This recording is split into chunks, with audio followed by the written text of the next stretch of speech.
Hello student, good morning.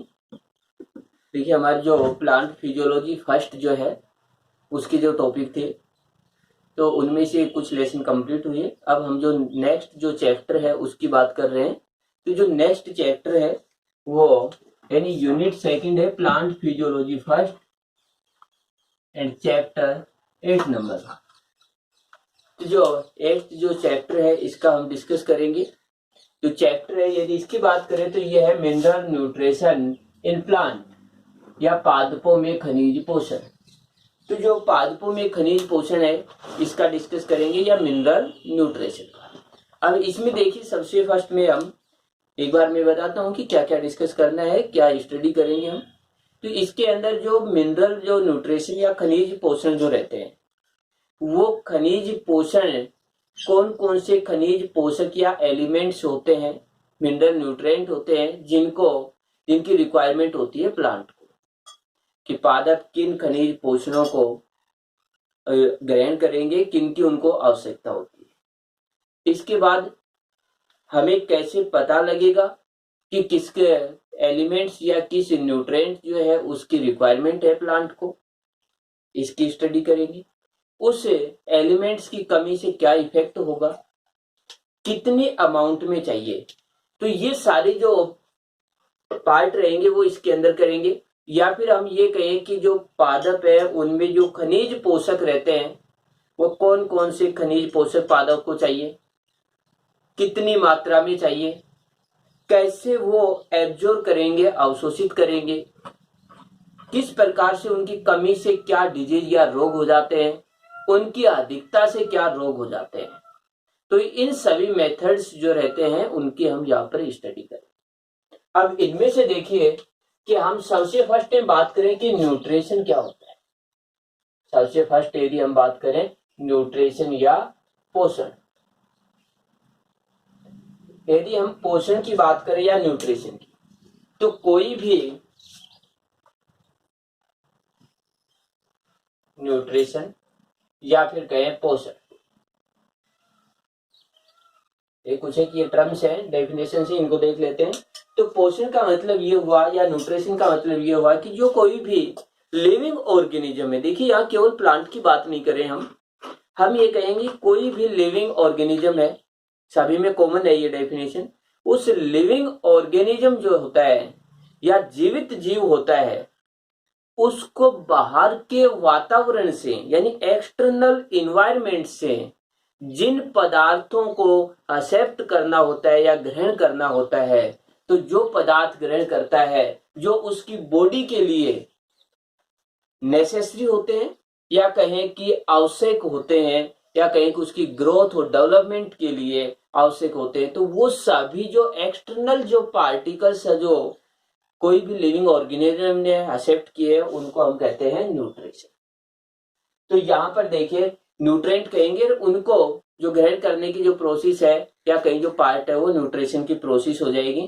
तो अब देखिए न्यूट्रिशन या पोषण और न्यूट्रिएंट, हम ये कहें कि शरीर से बाहर के कोई भी पदार्थ हो जो किसी जीव के शरीर के विकास और वृद्धि के लिए आवश्यक थे, तो उन बाह्य पदार्थों को हम न्यूट्रिएंट कहते हैं, पोषक तत्व कहते हैं, और उनको ग्रहण करना ही पोषण कहलाता है या न्यूट्रिशन कहलाता है।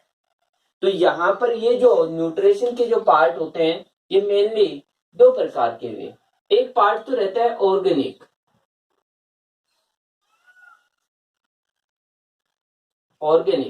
और दूसरा जो पार्ट रहता है वो रहता है इनऑर्गेनिक। देखिए एक तो पार्ट वो रहेगा न्यूट्रिशन में जो ऑर्गेनिक पार्ट है, और दूसरा पार्ट रहता है वो रहता है इनऑर्गेनिक।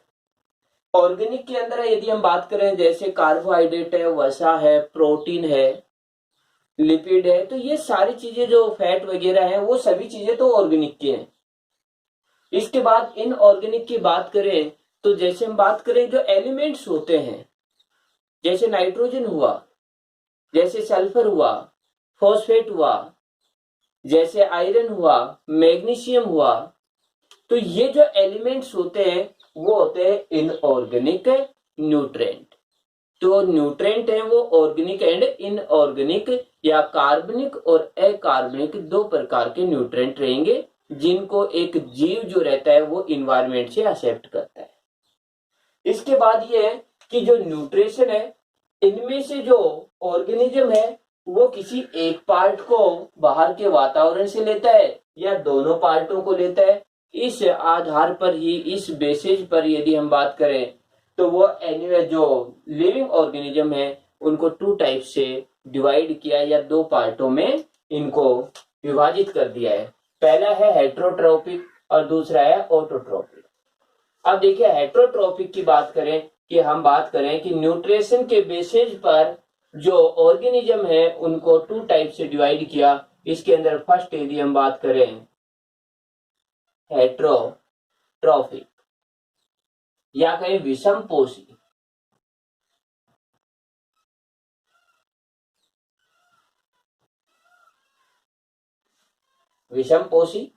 या फिर कहीं इसको परपोषी, ये वर्डिंग ज्यादा सुटेबल है परपोषी का। तो देखिए इसकी बात करें हम हेट्रोट्रोफिक या परपोषी। अब इनके बेस पर इनकी डेफिनेशन दी। इस प्रकार के ऑर्गेनिज्म जो इन दोनों पार्टों को एक्सेप्ट करते हैं, यानी ऐसे जीव है जो ऑर्गेनिक और इनऑर्गेनिक दोनों ही पार्ट इन्वायरमेंट से एक्सेप्ट करते हैं, ग्रहण करते हैं या इन्वायरमेंट से लेते हैं, तो उनको हम कहते हैं हेट्रोट्रोपिक या परपोषी।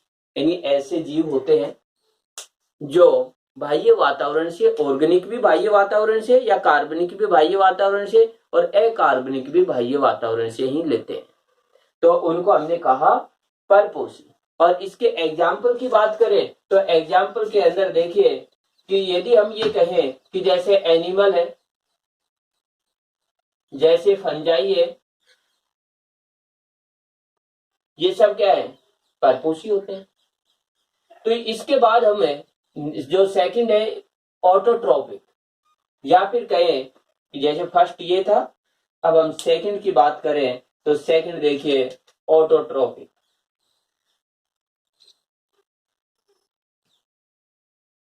ऑटोट्रोपिक या कहें स्वयंपोषी।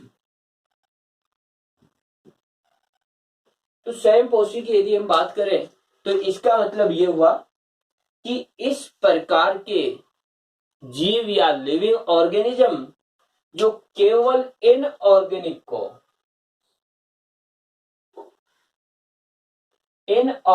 को तो इन्वायरमेंट से एक्सेप्ट करते हैं और ऑर्गेनिक जो रहता है, ऑर्गेनिक को एक्सेप्ट नहीं करते इन्वायरमेंट से, ऑर्गेनिक का ये स्वयं सिंथेसिस करते हैं, स्वयं निर्माण करते हैं। तो इस प्रकार के जो ऑर्गेनिज्म होते हैं जो बाहर के वातावरण से कार्बनिक जो पदार्थ हैं उनको तो ग्रहण नहीं करते हैं, वो तो स्वयं बनाते हैं, यानी उनका सिंथेसिस या संश्लेषण स्वयं कर देते हैं। बट इनऑर्गेनिक जो रहते हैं उनको बाहर के वातावरण से लेते हैं। इनऑर्गेनिक का मतलब जो रहता है, जैसे हम एलिमेंट्स की बात करेंगे, जैसे नाइट्रोजन हुआ, जैसे यदि बात करें मैग्नीशियम हुआ, आयरन हुआ, कैल्शियम हुआ, फॉस्फेट, सल्फर, निकेल हुआ, कोबाल्ट हुआ, बोरोन हुआ, तो ये एलिमेंट्स होते हैं, उनको ही वातावरण से ग्रहण करते हैं। लेकिन ऑर्गेनिक कंपोनेंट यदि बात करें, जैसे कार्बोहाइड्रेट है, फैट है, या फिर कई प्रोटीन्स होते हैं, उनको वातावरण से ग्रहण नहीं करते हैं, उनको ये स्वयं निर्माण करते हैं या जो सेल्फ सिंथेसिस की प्रोसेस करते हैं ये। तो इस प्रकार के जो ऑर्गेनिज्म रहते हैं उनको कहते हैं ऑटोट्रोपिक या स्वयंपोषी। तो यहाँ पर यदि इसके एग्जाम्पल की बात करें तो हम ये कहेंगे कि प्लांट सबसे मेन एग्जाम्पल कि फोटोसिंथेसिस है या प्रकाश संश्लेषण करने वाले प्लांट एंड बैक्टीरिया भी होते हैं, कुछ बैक्टीरिया भी फोटोसिंथेसिस करते हैं, तो ये रहते हैं ऑटोट्रोपिक। तो ये तो थी हमारे जो एनिमल्स या फिर कहें कि हमें कि कौन कौन से जो लिविंग ऑर्गेनिज्म है वो भोजन जो है उनको किस बेस पर ग्रहण करते हैं और उसके आधार पर इनका वर्गीकरण। अब जो हमारा जो मेन टॉपिक रहेगा वो रहेगा कि इनऑर्गेनिक कंपोनेंट। हमने ये कहा कि इनऑर्गेनिक कंपोनेंट जो वातावरण से लेते हैं, हम बात कर रहे हैं किसकी, जो प्लांट की। और प्लांट किस कैटेगरी में आते हैं, ऑटोट्रोपिक में। तो ऑटोट्रोपिक के जो भी एनिमल्स, जो भी ऑर्गेनिज्म होंगे वो केवल इनऑर्गेनिक को इन्वायरमेंट से लेते हैं, ऑर्गेनिक को लेते ही नहीं है। तो हम यहाँ पर डिस्कस करेंगे कौन कौन से ऑर्गेनिक जो सब्सटेंस है या एलिमेंट्स हैं जिनको प्लांट ग्रहण करते हैं, जो उनके लिए आवश्यक होते हैं। तो यहाँ पर हमारा मेन जो टॉपिक रहेगा न्यूट्रिशन के अंदर वो रहेगा इनऑर्गेनिक एलिमेंट्स के ऊपर। तो इनऑर्गेनिक जो एलिमेंट्स या न्यूट्रिएंट जो है, या इनको दूसरा नाम मिनरल न्यूट्रिएंट्स बोलते हैं। तो मिनरल या खनिज पोषण बोलते हैं, खनिज पोषक बोलते हैं। तो इस बेस पर हमारा पूरा लेसन रहेगा। अब देखिए ये जो इनऑर्गेनिक है, यदि इसकी बात करें तो इसकी स्टडी करने के लिए कि कौन कौन से एलिमेंट्स है जो पादप को चाह रहे थे, कितनी मात्रा में चाह रहे थे और इनकी कमी से क्या होता है, इनके अध्ययन के लिए कुछ मेथड दिए गए। तो ये जो मेथड है वो है methods for study of mineral nutrient in plant, कि प्लांट के अंदर यानी पादपों में खनिज पोषण के अध्ययन की विधियां हैं। तो यहां पर जो खनिज पोषण के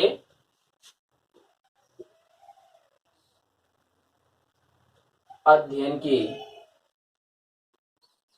विधियां, यानी यहां पर वही चीजें पढ़ेंगे कि खनिज पोषण है, इनका हम अध्ययन करेंगे, स्टडी करेंगे। तो कौन कौन सी विधियां हैं उनको काम में लेंगे।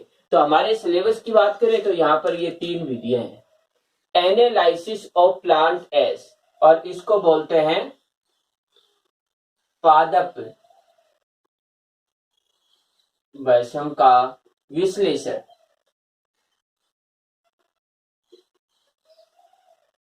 सेकंड है सैंड कल्चर या कहें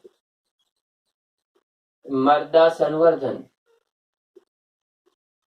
इसके बाद है हाइड्रोपोनिक्स या वाटर कल्चर, इसको बोलते हैं जल संवर्धन।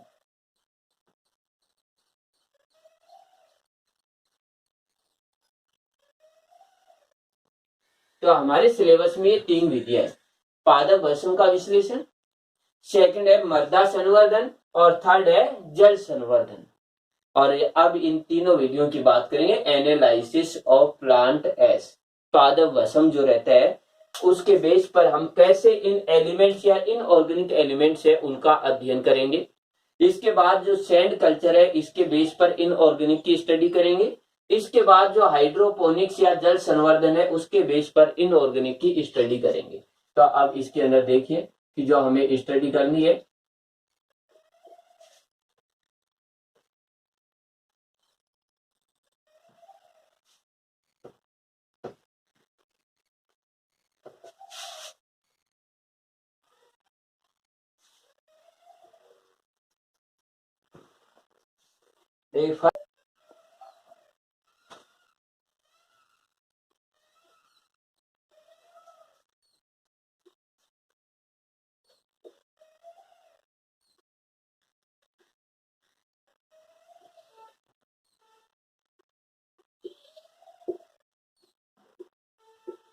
पादप वैषम का विश्लेषण।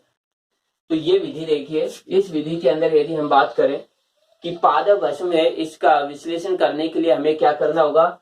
तो यहाँ पर फ्रेश प्लांट का छोटा, यानी पादप है उसका एक छोटा टुकड़ा लेते हैं, या का एक छोटा जो प्लांट रहता है जो फ्रेश पादप है, तो हम ये कहेंगे ताजा पादप। इसके अंदर देखिए हम एक पादप भी ले सकते हैं या उत्तक भी, या कहीं पादप का टुकड़ा। तो यहाँ पर हम टिश्यू भी ले सकते हैं। इसके बाद देखिए ये जो टिश्यू रहता है, इस टिश्यू को सबसे फर्स्ट में 70 से 80 डिग्री सेल्सियस पर ओवन में इसको गर्म करते हैं, यानी 1 से 2 दिन के लिए 70 से 80 डिग्री सेल्सियस पर इन ओवन फॉर द हीट, यानी इसको गर्म करेंगे। ओवन जो 1 and 2 डेज यानी 1 या 2 दिन के लिए 70 से 80 डिग्री सेल्सियस पर हम इसको गर्म करते हैं, ओवन में रख देते हैं, गर्म कर रहे हैं। तो यहाँ पर ये कहें 70 से 80 डिग्री सेल्सियस पर 1 या 2 दिन के लिए गर्म। अब ये जो पार्ट है इसको हमने गर्म किया। अब इसमें से जो वाटर रहता है यानी जल जो रहता है वो जल इसमें से हट जाता है, यानी H2O जो है वो वाष्प के रूप में हट जाएगा। जैसे इसको गर्म करेंगे, पादप का टुकड़ा लिया तो उसको ओवन में हमने गर्म किया तो उसके अंदर जो जल रहता है वो वाष्प के रूप में हट जाएगा। इसके बाद जो पीछे जो पार्ट बचता है उसको हम बोलते हैं नॉर्मली शुष्क भाग एंड ड्राई पार्ट। तो नीचे बचा उसको हम कहते हैं शुष्क। तो ये जो शुष्क जो पार्ट रहता है, इस शुष्क पार्ट की बात करें तो इसको हम कहते हैं ड्राई। अब इसका हम वेट करेंगे, कितना वेट है, तो हमने ये कहा है शुष्क भार, ये हो गया। तो ड्राई वेट। इसके बाद देखिए इस ड्राई वेट में क्या क्या मिलेगा। इस ड्राई वेट में पॉलीसेकेराइड मिलेगा, इसमें लिग्निन मिलेगा, इसमें प्रोटीन मिलेगा, इसमें फैट मिलेंगे, या आप कहें कि इसके अंदर दूसरे जो ऑर्गेनिक कंपोनेंट है वो मिलेंगे। इसके बाद इनऑर्गेनिक एलिमेंट्स मिलेंगे। तो हम कॉमनली ये कहें ऑर्गेनिक और इनऑर्गेनिक दोनों पार्ट मिलेंगे। यहां पर कार्बनिक व अकार्बनिक दोनों भाग यहां पर इस शुष्क भाग में उपस्थित हैं। अब इसके बाद हम क्या करते हैं कि ये जो ड्राई मैटर है इसको हम जलाते हैं, तो हम ये कहेंगे शुष्क भार को 6000 डिग्री 6000 सेल्सियस पर जलाते हैं, ब्रंट करते हैं। जब हम ये ड्राई वेट है इस ड्राई मैटर को हम जो 600 डिग्री सेल्सियस पर यानी 600 डिग्री सेल्सियस पर हम इसको ब्रंट करते हैं, जला देते हैं। अब इसके बाद देखिए ये जब हम इसको 600 डिग्री सेल्सियस पर जब हम इसको जलाते हैं तो उस समय क्या होता है कि यहाँ पर जो प्लांट एस है वो प्राप्त होता है CO2 NH3 SO2 इस प्रकार से। यानी इसमें जो CO2 जब भी कोई पदार्थ जलेगा तो कार्बन डाइऑक्साइड है, अमोनिया है, SO2 है, ये सब पार्ट जो रहते हैं वो वातावरण में गैस के रूप में फ्री हो जाते हैं। और पीछे जो प्लांट के अंदर जो एक प्रकार से हम जिसको नॉर्मली राख बोलते हैं, डस्ट बोलते हैं, तो वो ऐश या राख जो है वो बची रह जाती है और उसको कहते हैं पादप भस्म।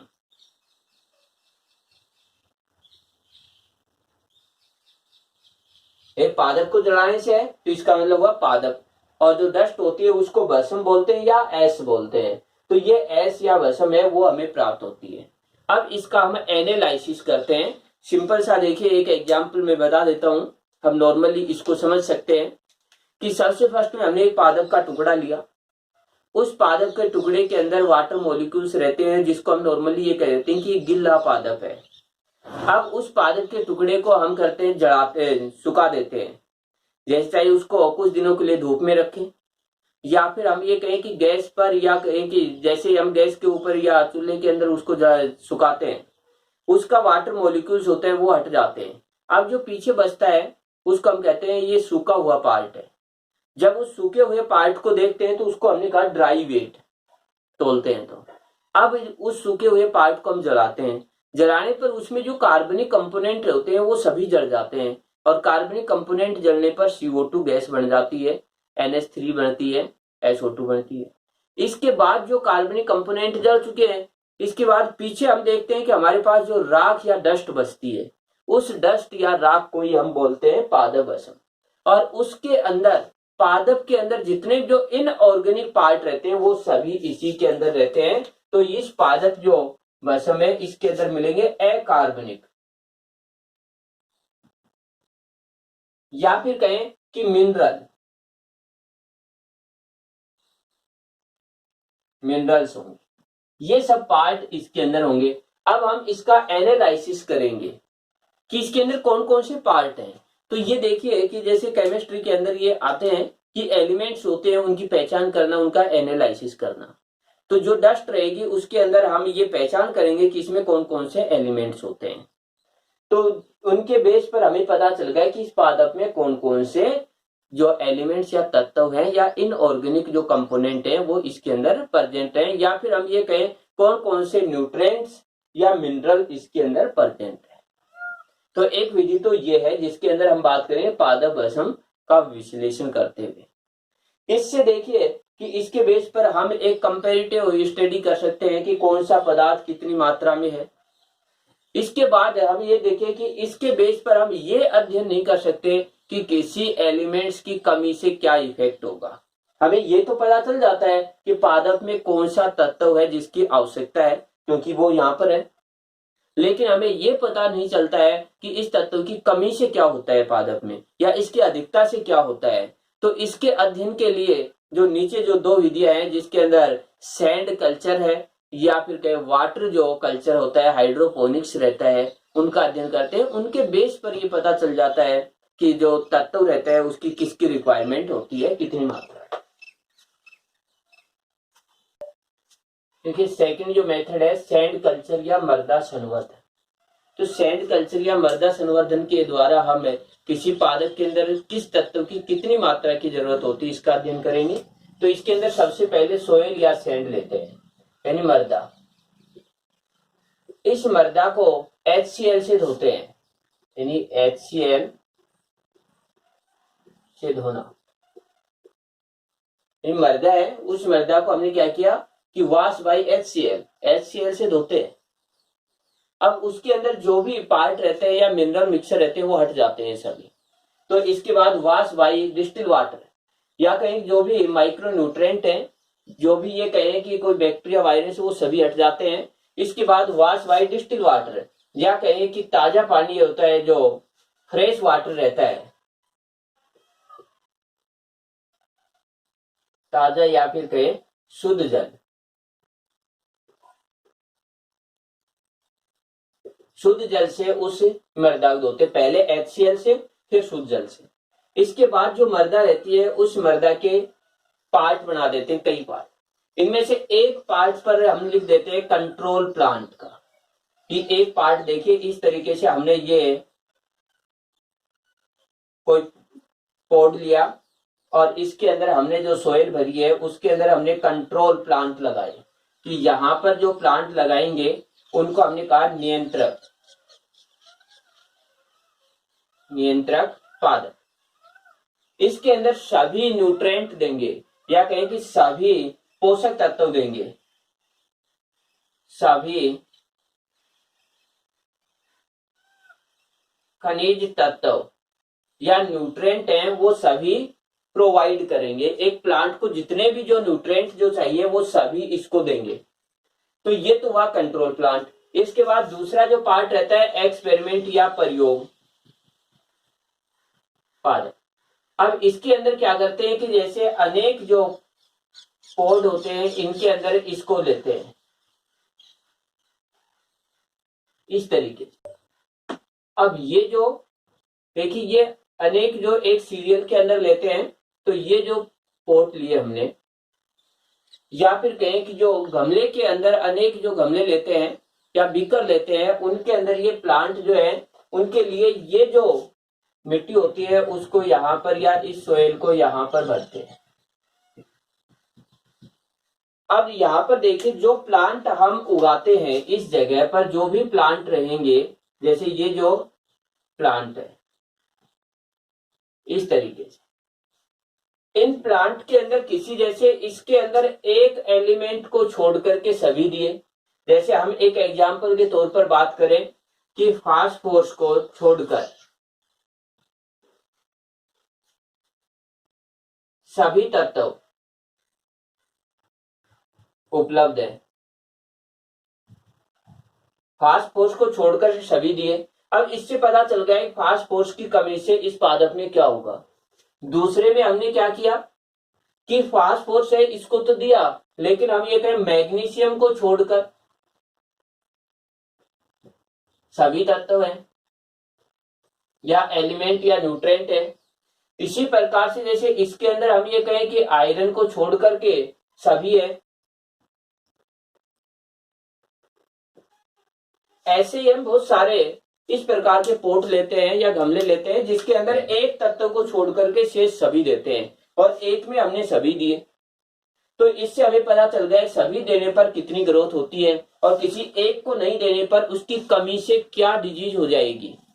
या फिर ये करते हैं किसी एक की अमाउंट बढ़ा देते हैं बहुत अधिक, तो इससे पता चल जाता है कि एक की अधिकता से क्या फर्क पड़ेगा। जैसे फास्फोरस नहीं दिया, फिर फास्फोरस की धीरे धीरे मात्रा बढ़ाते हैं, उसके बाद देखते हैं कि इसमें की ग्रोथ में क्या अंतर हुआ, इसके बाद इसकी मात्रा अधिक कर देते हैं, फिर इसका इफेक्ट देखते हैं। तो इस प्रकार से हम ये अध्ययन करते हैं। आजकल देखिए कि सैंड कल्चर के स्थान पर जैसे जो प्लास्टिक चिप्स होते हैं उनको यूज में लेते हैं, वर्मीकुलाइट जो रहते हैं उनको यूज में लेते हैं। तो इसके अंदर वर्मीकुलाइट या क्वार्ट्रेज है, यानी सैंड के स्थान पर आजकल क्या लेने लग गए हैं, वर्मीकुलाइट। तो यहां पर जो है वर्मी कल्चर हो जाता है, ये वर्मीकुलाइट कल्चर हो जाएगा। तो इसके अंदर देखिए वर्मीकुलाइट जो रहते हैं तो इनके कुछ एक करैक्टर हैं कि वर्मीकुलाइट एक खनिज पोषक रहता है। इसको यदि ये कहें कि जो भट्टियों के अंदर जो डस्ट बसती है उस टाइप का रहता है। इसके अंदर मॉइस्चर को अधिक ग्रहण करने या कहें कि आर्द्रता को अधिक, जल को अधिक रोकने की क्षमता होती है। इसके बाद इसमें खरपतवार भी नहीं उगते हैं। यदि हम बात करें कि इसके अंदर, तो इसमें पादप जो ग्रोथ भी अच्छे से करते हैं, और इसके अंदर जो पार्टिकल्स रहते हैं उनमें जो बॉन्ड रहता है वो भी इतना हार्ड नहीं बनते हैं, और ये हल्के वेट के होते हैं। तो आजकल सैंड के स्थान पर वर्मीकुलाइट जो रहते हैं उसको यूज में करने लग गए। तो अब जो सोयल कल्चर है उसकी जगह क्या हो जाएगा, वर्मीकुलाइट कल्चर हो जाता है। तो ये पार्ट हुआ। अब देखिए जल संवर्धन में क्या करते हैं। जल संवर्धन में यहाँ पर जो मृदा ली है उसके स्थान पर जो वाटर होता है उसको यूज में लेते हैं। जैसे इस प्रकार से हम बात करें कि जैसे ये जो पार्ट है इस तरीके, आजकल इस प्रकार की विधियां काफी चल रही है कि इसके अंदर हमने केवल यहाँ पर H2O भरा है, और ये जो एक यहाँ पर एक इसके अंदर एक कोरक लगा देते हैं, इस कोरक के अंदर लगा देते हैं प्लांट इस तरीके से। तो इस प्लांट की रूट है इस वाटर में, और इस वाटर के अंदर ऑक्सीजन की कमी रहती है, इसीलिए यहाँ पर ऑक्सीजन भी करने के लिए एक नलिका लगा देते हैं जो बार बार जड़ों के पास ऑक्सीजन पहुंचाती है। इसके बाद में ये जो पार्ट है, इस पार्ट के अंदर हम जो मिनरल मिक्सर होते हैं उनको डालने के लिए, या फिर कहें पोषक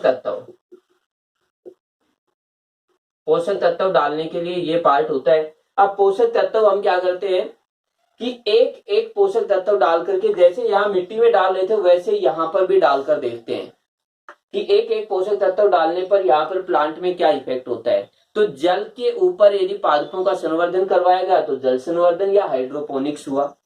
आजकल ये खेती भी की जाती है जिसके अंदर एक ट्यूब होती है, उस ट्यूब के अंदर जगह जगह छेद रहते हैं जहां पर प्लांट को लगा दिया जाता है, और उसके बाद जो रहता है उस ट्यूब के अंदर वाटर भरा हुआ रहता है, उस वाटर के अंदर मिनरल मिक्सर रहता है उसको डाल दिया जाता है। प्लांट मिनरल मिक्सर होता है उसको रूट से एब्जॉर्ब करता है और उसके बाद अपनी ग्रोथ करता है। देखिए जो सोयल रहती है उस सोयल में जो प्लांट उगते हैं वो सोयल से मिनरल मिक्सर को एब्जॉर्ब करते हैं मेनली।